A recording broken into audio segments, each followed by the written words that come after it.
Saya panas mendengar uang yang dibelanjakan oleh para pelancong Indonesia ke luar negeri dalam 1 tahun itu bisa mencapai 700 triliun rupiah nilainya, atau hampir setengah APBN. Ini perilaku elitis yang tidak sampai 3% populasi Indonesia. Sementara turis mancanegara kalau belanja di Indonesia di total tidak sampai 200 triliun setiap tahunnya. Tekor sebenarnya kalau apple to apple, namun yang penting ekonomi berputar. Sekarang dari sisi jumlah, ternyata jumlah orang yang datang ke Indonesia jauh lebih banyak dari jumlah pelancong Indonesia ke luar negeri. Tapi spendingnya banyakkan orang Indonesia di luar negeri. Orang Indonesia itu memang jago belanja. Kalau turis mancanegara ke Indonesia pulang bawa oleh-oleh gantungan kunci yang hanya puluhan ribu nilainya. Sementara turis Indonesia ke luar negeri pulang bawa tas Hermes, Louis Vuitton yang harganya ratusan juta. Sekarang kita harus turun tangan membantu pemerintah yang sudah bingung, nggak ngerti lagi mau bikin apa. Yang penting tahun 2024 tongkat estafet kekuasaan harus di lingkaran mereka agar abadi kekuasaannya. Sementara rakyat asal survive. Toh rakyat sudah pinter, otopilot semua cari makannya. Bagaimana membantunya? Nah, ini bedanya New Mind dengan oposisi pengkritik yang bisanya oposisi itu lihat kejelekan pemerintah, tetapi nggak tahu juga solusinya apa. Kalaupun ada solusinya,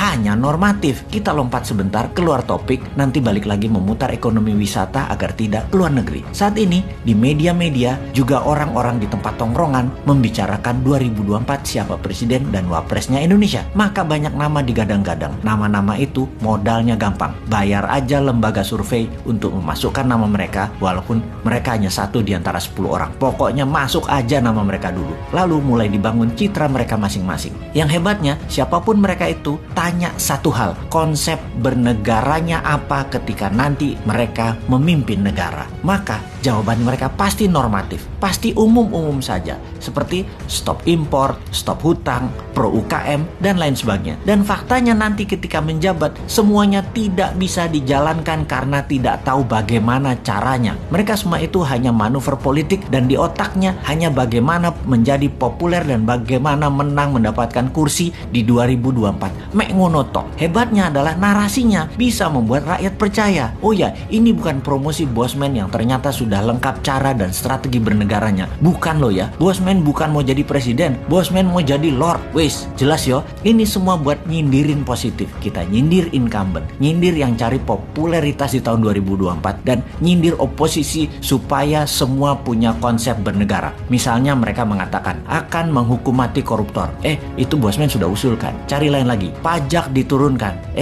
Bosman juga sudah duluan sejak 3 tahun yang lalu ngomong itu. Tutup selat di Indonesia. Wah, itu mah program Bosman. Bunga bank 0%. Itu juga Bosman yang punya program. Mati nggak lo para kandidat presiden semua konsepnya Bosman sudah duluan sebut beserta caranya. Mati gaya aja lo. Ya mending jadiin Bosman lord. Mulai paham nakalnya si Sontoloyo ini. Jadi cara mereka paling top ya paling masuk gorong-gorong, masuk ke podcast populer, sebanyak mungkin diliput media kegiatannya. Tapi ya garing. Viewer di sosmed mereka paling hanya ribuan. Tidak mungkin sampai puluhan bahkan ratusan atau jutaan viewer. Kalau mau jutaan ya ke Deddy Corbuzier paling. Oke, kita kembali ke topik bagaimana membuat 700 triliun itu ada di Indonesia aja. Sebagai acuan, cerita Dior dan Vuitton, jadi wisata itu kekuatannya bukan ekowisatanya alias lokasinya yang kuat, tetapi harus ada kekuatan penunjang seperti kuliner, event atau peristiwa, tradisi, budaya, keramahan sarana toilet, kesehatan, dan pelayanan yang prima. Tentunya produk kelas dunia berharga mahal karena langka dan unik. Sungguh, event, tradisi, budaya, dan experience pengalaman adalah yang paling powerful membuat turis kembali. Bagaimana kalau kita buat semuanya? Kita buat event, tradisi, budaya, kuliner, produk UMKM, kelas dunia di seluruh Indonesia, plus gamifikasi yang berhadiah miliaran. Traveling di Indonesia, misalnya ke Jogja, ke Toba, modalnya per orang katakanlah 3 hari 1 juta rupiah. Ternyata bisa mendapat hadiah ratusan juta. Kalaupun nggak menang, nggak dapat hadiah gamifikasi, tetap dapat menikmati pengalaman pesona Indonesia. Untuk hal ini, kita luncurkan segera produknya. Tenang, New Mind selalu ada solusinya.